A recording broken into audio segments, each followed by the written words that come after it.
말라기서 2장 10절에서 16절 말씀, 제가 말씀을 천천히 읽겠습니다. 우리는 한 아버지를 가지지 아니하였느냐? 한 하나님께서 지으신 바가 아니냐? 어찌하여 우리 각 사람이 자기 형제에게 거짓을 행하여 우리 조상들의 언약을 욕되게 하느냐? 유다는 거짓을 행하였고 이스라엘과 예루살렘 중에서는 가증한 일을 행하였으며 유다는 여호와께서 사랑하시는 그 성결을 욕되게 하여 이방신의 딸과 결혼하였으니 이 일을 행하는 사람에게 속한 자는 깨는 자나 응답하는 자나 물론이요 만군의 여호와께 제사를 드리는 자도 여호와께서 야곱의 장막 가운데서 끊어 버리시리라. 너희가 이런 일도 행하나니 곧 눈물과 울음과 탄식으로 여호와의 제단을 가리게 하는도다. 그러므로 여호와께서 다시는 너희의 봉헌물을 돌아보지도 아니하시며 그것을 너희 손에서 기꺼이 받지도 아니하시거늘 너희는 이르기를 어찌 됨이니까 하는도다. 이는 너와 내가 어려서 맞이한 아내 사이에 여호와께서 증인이 되시기 때문이라. 그는 내 짝이요 너와 서약한 아내로되 내가 그에게 거짓을 행하였도다. 그에게는 영이 충만하였으나 오직 하나를 만들지 아니하셨느냐? 어찌하여 하나만 만드셨느냐? 이는 경건한 자손을 얻고자 하심이라. 그러므로 내 심령을 삼가 지켜 어려서 맞이한 아내에게 거짓을 행하지 말지니라. 이스라엘 하나님 여호와가 이르노니 나는 이혼하는 것과 옷으로 학대를 가리는 자를 미워하노라. 만군의 여호와의 말이니라. 그러므로 너희 심령을 삼가 지켜 거짓을 행하지 말지니라. 아멘. 오늘 저희가 살펴본 말씀에는 세 번째의 논쟁이 잘 나와 있습니다. 지금 말라기서를 제가 강론하면서 영적인 갱신이라는 주제로 했습니다. 즉, 그 당시 이스라엘 백성들이 영적으로 심각한 상황에 놓여 있습니다. 주변의 경제, 사회, 문화, 정치가 무너진 것도 물론이지만 하나님의 눈에는 더 심각한 게, 즉 겉으로 드러나는 정치, 경제, 사회, 문화 이면에, 즉 이 세상에 살고 있는 우리들은 정치, 경제, 사회, 문화만 보는 거예요. 그러나 하나님의 눈에는 그 이면에 하나님과의 관계, 그 하나님과의 관계와 더불어서 이웃과의 관계, 그거에 대해서 영적으로 어떠한 상황에 놓여 있느냐, 누구에게, 즉 당신이 선택한 백성들, 하나님이 구원하신 백성들의 삶이 과연 영적으로 어떠하냐, 여기에 관심이 전적으로 가 있다는 겁니다. 말라기 시대의 이스라엘 백성들은 그런 면에서 낙제점이에요. 낙제도 이런 낙제가 없습니다. 아예 점수를 줄 수가 없을 정도로 형편이 없었습니다. 그것이 1장과 2장 9절까지 제가 세 번에 나눠서 말씀을 드렸고, 그 안에는 두 개의 논쟁이 있었습니다. 하나님의 사랑을 의심하는 그들의 태도와, 그리고 그 하나님의 사랑이 의심스러우니까 하나님께서 예물 드리라 하니까 하나님이 가장 싫어한 것들만 가지고 와서 저는 거, 병든 거, 썩은 거, 심지어는 총독까지도 냄새난다고 거절할 만한 예물을 가지고 와서 떡하니 제단에다가 바쳐버리는 그러한 이스라엘의 백성들의 삶이 하나님의 눈에는 도저히 견딜 수가 없어서 하나님이 말 그대로 그들에게 시비를 거시는 거예요. 너희들 어떻게 이럴 수가 있느냐? 그게 바로 두 가지의 논쟁이었습니다. 오늘 본문은 세 번째 논쟁에 대한 내용을 우리가 살펴볼 텐데, 그 논쟁이 어디에 정확히 나와 있냐면 13절을 보시길 바랍니다. 13절에 너희가 이런 일도 행하나니 눈물과 울음과 탄식으로 여호와의 제단을 가리게 하는도다. 그 다음이 중요합니다. 그러므로 여호와께서 다시는 너희의 봉헌물을 돌아보지도 아니하시며 그것을 너희 손에서 기꺼이 받지도 아니하시겠다. 즉 여호와께 드리는 봉헌물이란 게 뭐겠습니까? 희생 제물을 말하는 것이죠. 제사장을 통하여 하나님께 예물을 드리고 짐승을 바치고 자기의 죄를 용서해달라는 매우 중요한, 이미 모세 시대부터 하나님이 명령하셨던 반드시 이렇게 예배를 드리라라는 기준에 의하여 이스라엘 백성들이 지켜왔던, 그래서 지금도 말라기 시대에도 여전히 하나님께 희생 제물을 드렸습니다. 근데 하나님이 거절하셨습니다. 내가 너희 손에서 받지 않겠다. 그 다음에 14절에 이제 이스라엘 백성들의 반응이 나옵니다. 그래서 논쟁이 일어나는 거예요. 14절 보시면 너희는 이르기를 어떻게 물어봅니까? 어찌 됨입니까? 영어로 하면 why? 왜 그러십니까 하나님? 하나님은 받지 않겠다. 오늘날로 말하면은 내가 너희 예배를 받지 않겠다. 이스라엘 백성들이 그러는 거예요. 왜요, 하나님? 이유가 뭡니까? 그 이유를 알려달라는 질문을 던진 것입니다. 이러니까 논쟁이 되는 거죠. 그래서 하나님이 오늘 10절부터 16절까지 읽었는데 핵심 단어가 하나가 나옵니다. 그것이 하나님의 답입니다. 그것은 뭐냐면 거짓됨입니다. unfaithfulness.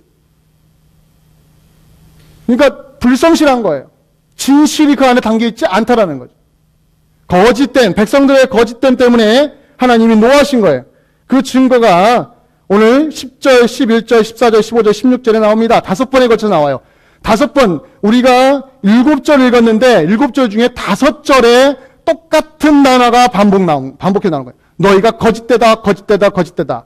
옛날 개역 그냥 성경에는요, 처음 나온 한글 성경에는 괴사라고 나왔어요. 괴사. 너희가 괴사를 행하는도다. 좀 말이 어려워요. 그러니까 이것을 개역 개정에서는 어떻게 말하냐면 거짓이다. 너희가 거짓되기 때문에 내가 너희에게서 너희의 재물을 받지 않겠다. 10절을 보시기 바랍니다. 증거를 구체적으로 볼까요? 10절 중반에 보면 어찌하여 우리 각 사람이 자기 형제에게 거짓을 행하여, 여기 거짓을 행한다는 단어가 나옵니다. 또 11절을 보십시오. 유다는 거짓을 행하였고 이스라엘과 예루살렘 중에서는 가증한 일을 행하였으며, 여기서 유다는 거짓을 행하였고, 14절로 좀 띄어서요. 14절에 보면 뒤에 보십시오. 그는 내 짝이요 너와 서약한 아내로 돼 내가 그에게 거짓을 행하였도다. 여기 나옵니다. 아내에게 거짓을 행하였도다. 15절에 또 나오죠. 뒤에 보시면 그러므로 내 심령을 삼가 지켜 어려서 맞이한 아내에게 거짓을 행하지 마라. 거짓을 행하지 말라는 단어가 또 나옵니다. 그리고 마지막에 16절에도 또 하반절에 그러므로 너희 심령을 삼가 지켜 거짓을 행하지 말라. 자, 하나님이 이스라엘 백성들에게 시비 거시는 게 뭐예요? 거짓을 행하지 말라. 거짓을 행하지 말라. 이 말은 현실에서는 이스라엘 백성들이 뭐 하고 있다는 거예요? 거짓을 행하고 있었기 때문에. 그러면 어떤 맥락 속에서 거짓을 행한 거예요? 전체적으로 모든 관계에서 거짓이라고 말하지 않습니다. 이것은 구체적인 증거를 댑니다. 가정에서의 거짓입니다. 가정에서 일어나는 거짓됨, 이것을 하나님이 지금 문제 삼고 있는데, 그 거짓됨이란 건 뭐냐면 정직하지 못하고 상대방을 속이는 거며 상대방의 믿음과 신뢰를 무너뜨리는 행위를 하고 있다라는 거예요. 즉 사람과 사람 사이에 벌어지고 있는 가정 안에서 매우 은밀한, 그 가정에 속해 있는 아내와 남편과 아이들 외에는 알 수 없는, 가정 밖에 있는 사람은 절대로 알 수 없는 가정 안에서 일어나는 그 은밀한 매우 사적인 영역에서 거짓됨이 이스라엘 백성들의 가장 큰 영적인 문제였다라는 겁니다. 이것을 하나님이 두 눈 똑바로 뜨시고 쳐다보시면서 너희가 왜 문제인지 아느냐? 내가 왜 너희의 말을 안 듣고 너희의 예배를 내가 거절하는지 아느냐? 너희가 지금 숨기고 있는 게 있는데 너희 가정 안에서 너희가 거짓되다. 가정 안에서 거짓되는데 구체적인 증거가 뭡니까? 아내에게 거짓을 행하고 있다라는 질문을 여기에서 던지고 있습니다. 자, 앞에서는 무슨 문제를 삼았습니까? 하나님의 사랑을 의심하고 하나님께 예물을 드리는데 병든 것을 드리는 이스라엘 백성들의 하나님과의 관계가 어그러진 것을 문제 삼았습니다. 그와 더불어서 지금은 가정 안에서 일어나는, 즉 사람과 사람 사이에 일어나는 가장 친밀한 영역인 가정 안에서 남편과 아내 사이에 벌어지는 거짓됨을 하나님이 여기서 드러내시고 폭로하고 계시다는 거예요. 즉 이스라엘 백성들이 지금 어떤 상태에 있다라는 거예요? 하나님 관계도 무너졌죠. 가장 중요한 남편과 아내 사이도 무너져버리는 모든 영역에서 아주 총체적으로 영적인 붕괴가 일어나고 있었다라는 것이 지금 현실적으로 말라기서를 기록하게 된 이유가 거기에 있다라는 것입니다. 자, 구체적으로 어떤 식으로 이스라엘 백성들 안에, 그 가정 안에 문제가 있느냐? 14절을 여러분들 같이 보시겠습니다. 14절을 보시면 너희는 이르기를 어찌 됨이니까 하는도다. 그 다음에 이는이라는 것은 그 이유를 대시는 거예요. 왜 그렇습니까? 하나님 왜 우리의 예물을 안 받으십니까? 라고 하소연할 때 내가 그 이유를 들여대마, 너에게 말해주마. 그래서 이는 하면서 너와 내가 어려서 너란 거 누구겠어요? 남편을 말한 거예요. 남자 쪽에서 이야기하는 겁니다. 너 남편 너가 어려서 맞이한 아내 사이에 너와 아내 사이에 근데 어려서 맞이했다라는 거예요. 여호와께서 증인이 되시기 때문이라 네 아내는 너의 짝이며 너와 서약한 아내로되 내가 그에게 무엇을 행하였다요? 괴사를 행하였도다 거짓을 행하였도다. 이게 바로 증거다. 구체적인 즉 이스라엘 백성들 가정 안에 무슨 일이 벌어졌어요? 어려서 취한 아내에게 거짓을 행한 것입니다.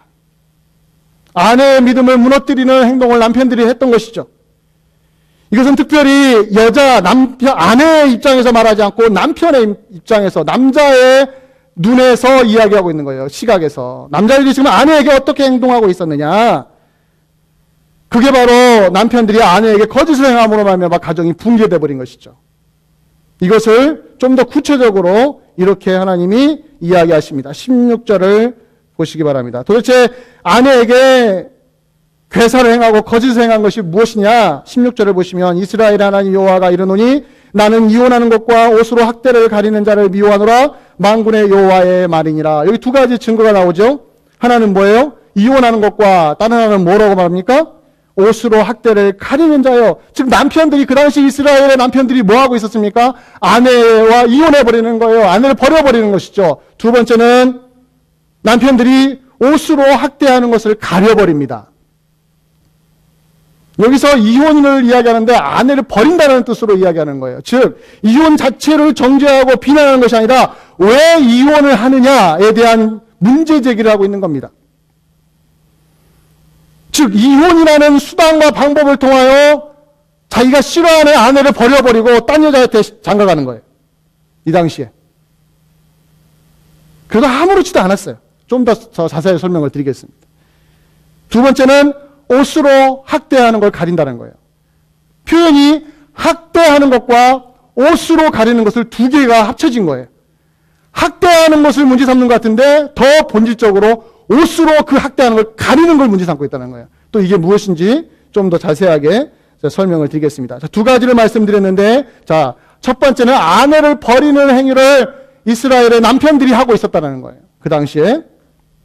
이게 왜 문제가 되느냐? 자, 당시의 종교적인 사회적인 배경을 여러분들이 이해하셔야 됩니다. 자, 특별히 유대인 사회는요, 우리나라 조선시대하고 딱 맞아 떨어집니다. 즉, 남성 중심의 가부장적인 사회였다는 거예요. 봉건 사회였던 거죠.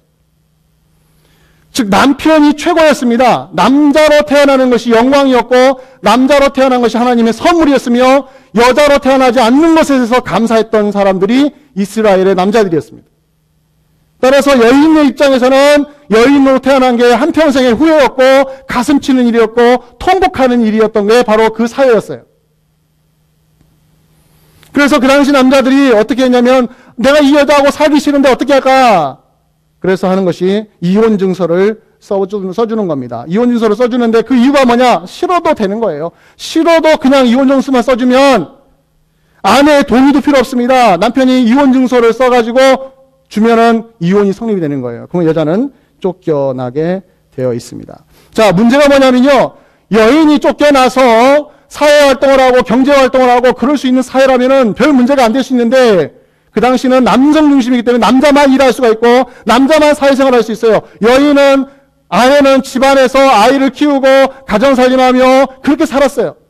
그렇기 때문에 아내가 쫓겨나면은 갈 데가 없는 거예요. 완전히 비참해지는 것이죠. 돈도 없지요. 돌봐준 사람 없지요. 또 사회 전체가 다 남편이고 아내고 여자고 남자고 다 시각이 뭐예요? 버림받은 여자를 안 좋게 보는 사회였기 때문에 여러분 이런 사회에 안 산 것이 얼마나 다행인지 몰라요. 남자인 저도 이런 사회에 안 살았다는 게 얼마나 감사한지. 이게 남자들 천국입니까? 이건 지옥이에요, 지옥. 그런데도 그런 사회가 있었어요. 우리나라 조선시대도 그랬잖아요. 그러니까 남자들이 이런 사회의 어떤 분위기에 휩쓸려서 쉽게 결정을 해버리는 거예요. 아내가 싫다고 이혼 증서를 주고 버려버리는 겁니다. 이게 남편들의 횡포예요. 경제권도 쥐고 있죠. 모든 사회가 남성 중심이죠. 여러분 미국에 태어난 거 너무 감사하죠. 미국에 사는 거. 여러분, 이게 말라기 시대에만 있었던 일이 아니었습니다. 예수님 당시에도 이런 일이 있었습니다. 예수님 당시에 산상수훈에 보면 마태복음 5장에 그 유명한 말씀이 있어요. 음행한 연고 외에 아내를 버리는 자는 간음한 것이다 라는 말 아시죠? 음행한 연고 외에 아내를 버리는 것은 간음하는 것이다. 예수님 당시에도 말라기 시대와 똑같이요. 흐름이 그래요. 말라기 시대가 5세기였습니다. BC 5세기예요. 예수님과 한 400~500년 차이라는 거죠. 그 500년 동안에도 여전히 변질되지 않았어요. 변하지 않았어요. 여전히 이스라엘 남자들은 그렇게 살아왔어요. 자기 중심으로, 남성 중심으로. 그게 마치 하나님이 그렇게 만드신 것처럼. 아닌데. 성경 어디에도 그런 말 없는데. 그러다 보니까 예수님 당시에도 아내가 자꾸 버려지는 거예요. 이혼증서 한 장 들고 다니면서 어떻게 살아야 될지 모르는 비참한 인생을 여인들이 사는 거예요. 예수님이 그러한 바리새인과 서기관들, 그 선봉장에 있는 바리새인과 서기관들 남자들한테 하는 말이 음행한 연고 외에는 아내를 버리면 너희가 간음죄를 짓는 것이다. 이게 바로 이스라엘 백성들이 하나님 앞에 지금 아주 크게 야단맞는 이야기입니다. 가정이 붕괴되는 첫 번째 이유는 힘으로 배우자를 대하는 거예요. 돈으로 아내와 남편을 측정하기 시작하고 자기가 가지고 있는 실력으로, 자기가 가지고 있는 재물로, 자기가 가지고 있는 사회적인 배경으로 아내와 남편을 색안경을 끼고 쳐다보면 이 일이 반복적으로 일어나는 거예요. 문화가 달라졌다고 여성 중심의 사회라고 해서 안 일어날 것 같아요? 아니에요. 사회와 어떤 문화는요, 항상 변합니다. 그러나 인간의 본성은 똑같아요. 언제나 힘 있는 자가 힘 없는 자를 누르게 되어 있습니다. 가정 안에서든지 가정 밖에서든지. 그러나 당시에는 힘을 가지고 있는 남자들의 만행과 횡포로 인하여 아내들이 눈물 지으며 통곡하고 있었습니다. 두 번째, 가정이 왜 붕괴되었으며 하나님 왜 이걸 문제 삼느냐? 아내에 대한 학대입니다. 학대. 이게 바로 거짓됨인데 violence라고 해요. 이 학대는 언어적인 학대일 수도 있고 물리적인 학대일 수가 있고 육체적인 학대일 수 있고 정신적인 학대일 수가 있습니다. 1차적으로는 육체적인 학대가 1차적입니다. 힘으로 아내를 짓누르고 폭행을 가하는 겁니다. 가정 안에서의 폭행이 일어나고 있었던 때가 언제냐면 이 말라기 시대였습니다. 왜요?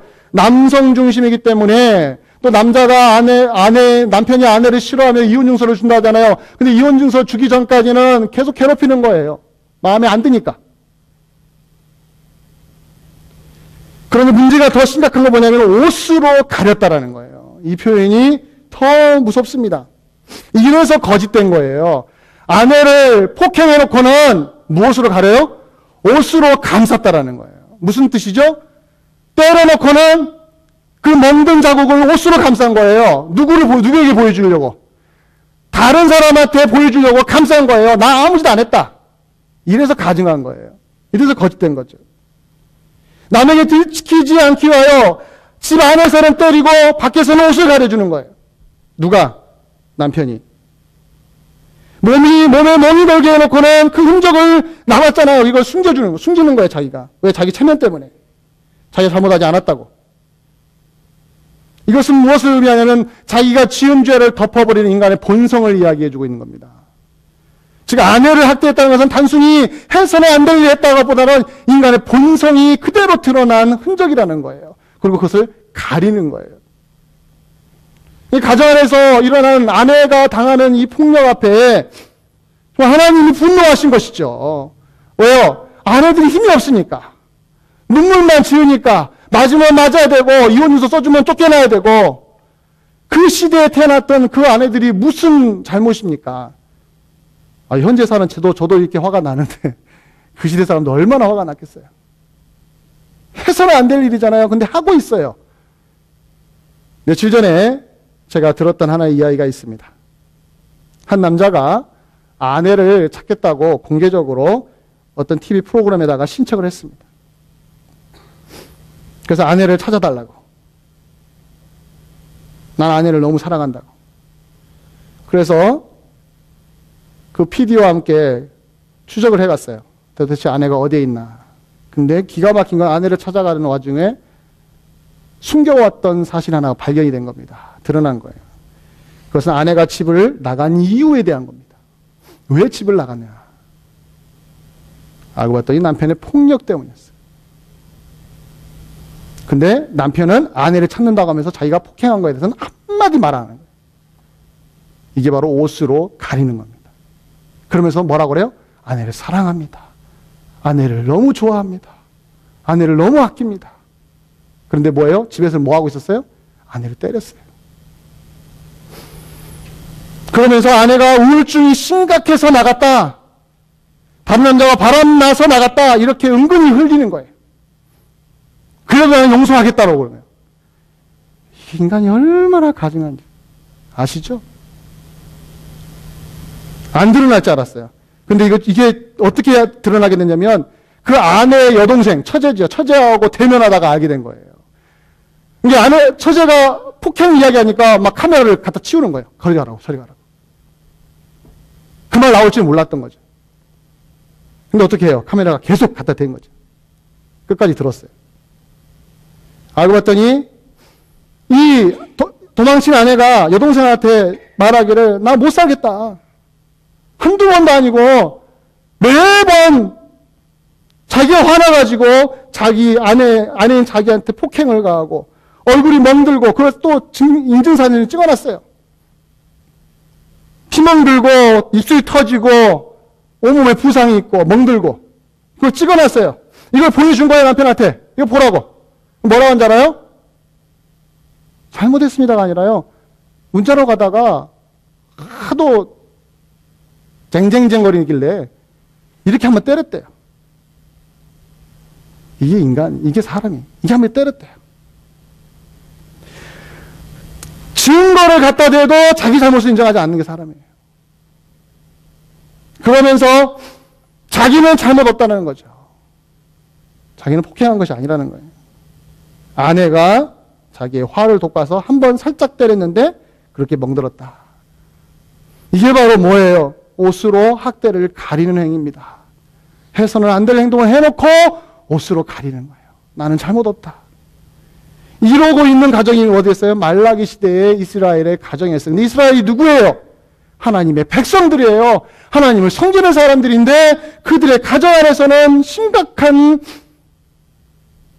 폭행과 해서는 안 될 일들이 벌어지고 있는 봉건적이고 폐쇄적이며 남성 중심의 사회에서는 더 여실하게 드러나는, 너무 극명하게 드러나는 안 좋은 모습이죠.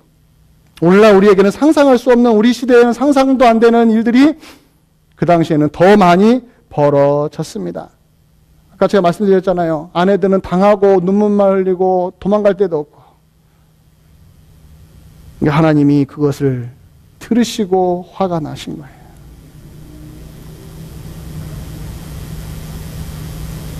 여러분 15절을 보시기 바랍니다.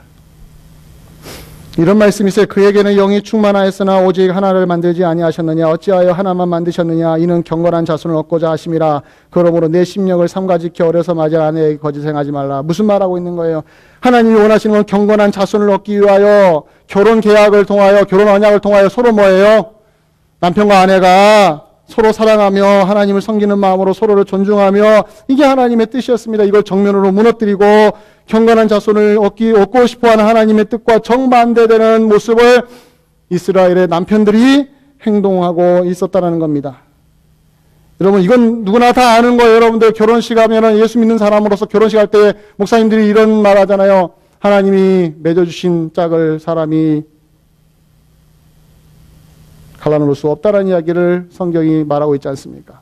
창세기 2장에 인간이 죄짓기 전에 하나님이 남자와 여자를 만들어 놓고 부부로 맺어주셨습니다. 그래서 아담이 하와에게 뭐라고 했습니까? 내 뼈 중에 뼈, 내 살 중에 살이로다. 나와 같다라는 거예요. 내 뼈처럼, 내 살처럼 생각했던 아내였었습니다. 근데 죄가 들어가자마자 뭐예요? 서로 남 탓하기 시작했잖아요. 아내 탓하고 서로 미워하고. 이 죄의 결과죠.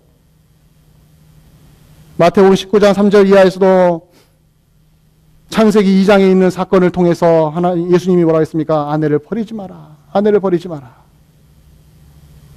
왜요? 그 당시 남자들이 남성 중심의 사회에서 해서는 안 될 일을 했기 때문에 그렇게 했습니다. 근데 더 심각한 문제가 있습니다. 여기서 끝나는 게 아니에요. 단순히 우리의 의분을 느끼게 만들고 어떻게 저렇게 할 수 있을까? 이게 아니었습니다. 왜냐하면 그렇게 해도 가정 안에서 일어난 거기 때문에 밖에 사람들이 뭐라고 못하는 거예요. 이게 문제예요. 가정 안에서 일어나는 폭력이 왜 무섭냐? 가정 밖에 사람들이 뭐라고 못하는 거예요. 근데 미국은 안 그렇더라고요. 신고하면 바로 잡아가니까. 이래서 좋은 나라예요, 이 나라가. 여성들은 여기서 사셔야 돼요. 한국에서는 지금도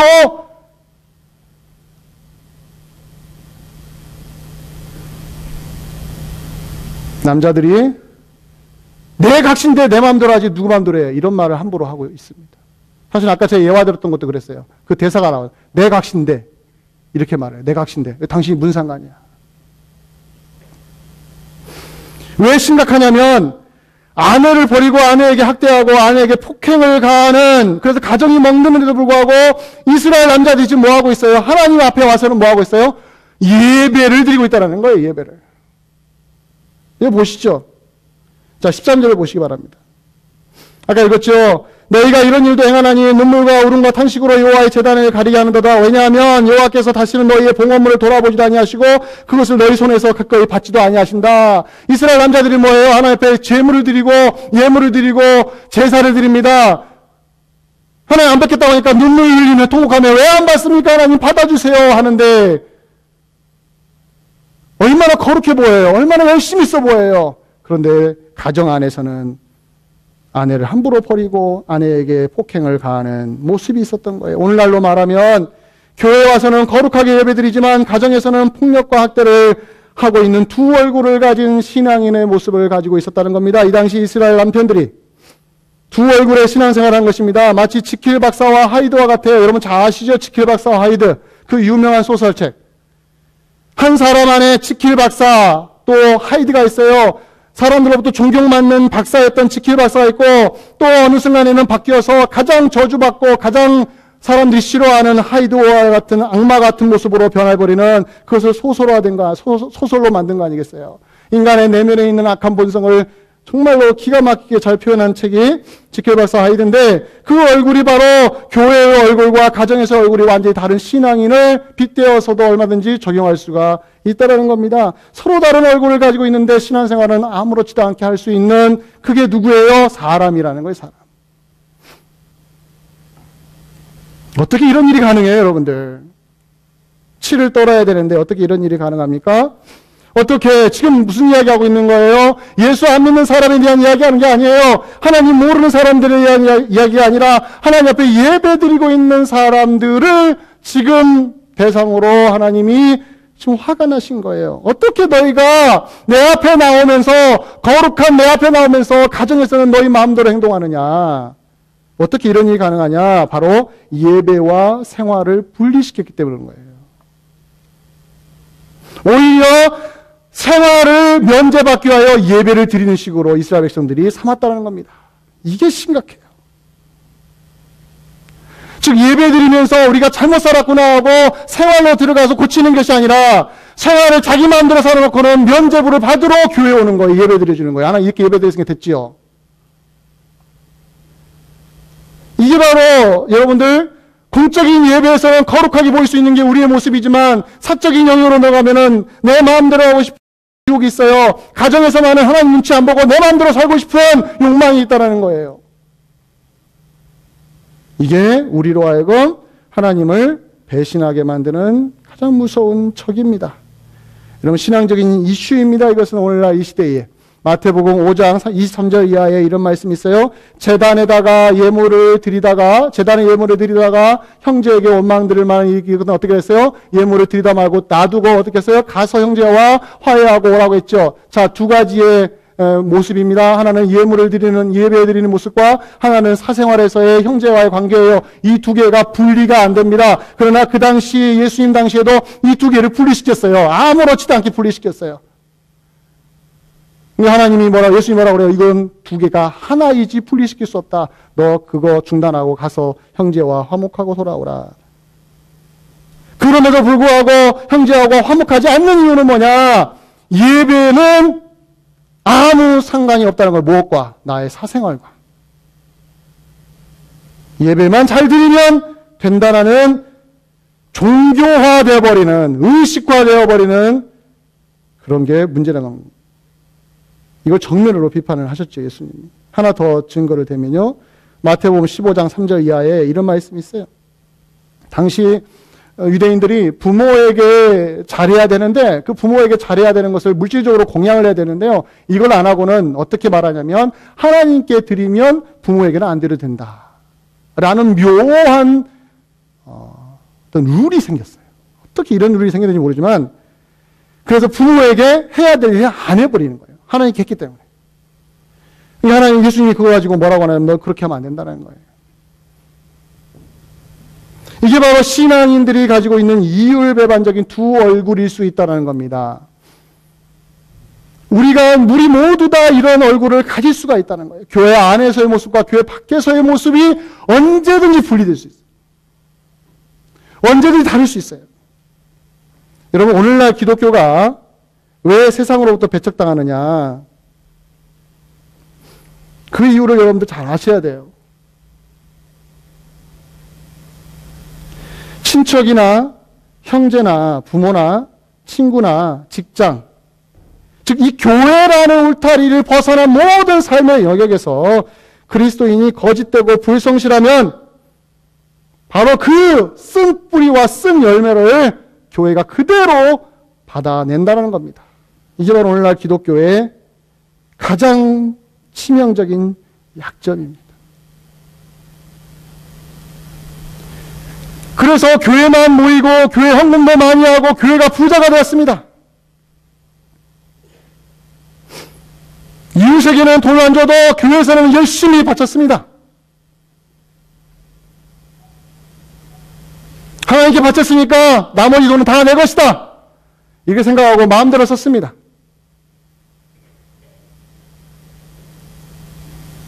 그래서 교회는 점점 더 커졌습니다.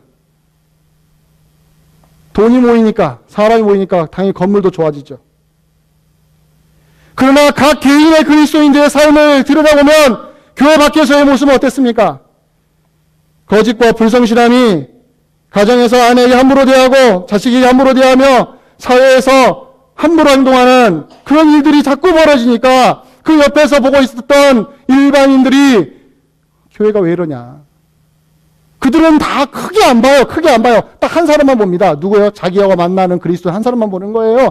그 사람만 보고 교회 전체를 이야기하고 기독교 전체를 이야기해요. 따라서 그 한 사람이 예수 믿는다고 하면 그 한 사람은 나 하나가 아니라 교회 전체를 대표하는 하나님의 대표적인 대사예요. 대사. 근데 이것을 망각하니까 교회 밖에만 나가면 두 얼굴이 돼버리는 겁니다. 그래서 1980년대, 90년대 그렇게 교회가 부흥했는데 2000년대 들어가서부터 교회는 점점 의리해졌고 큰 교회는 더 커졌는데 전체적인 교회는 뭐예요? 쑥 줄어들기 시작하며 사람들이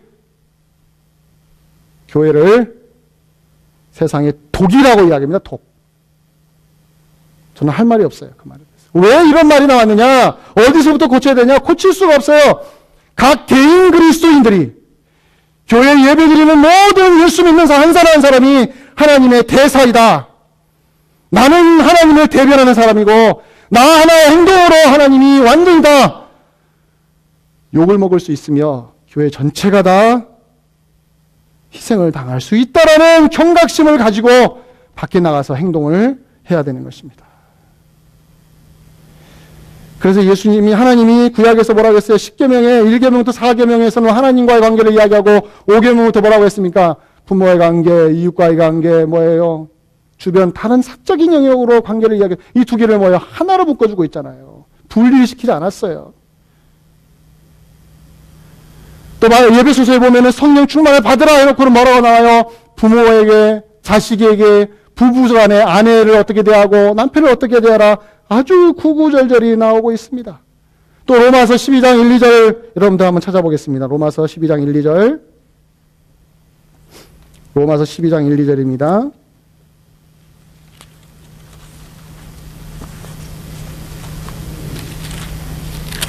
로마서 12장 1, 2절에 이렇게 결론을 맺습니다.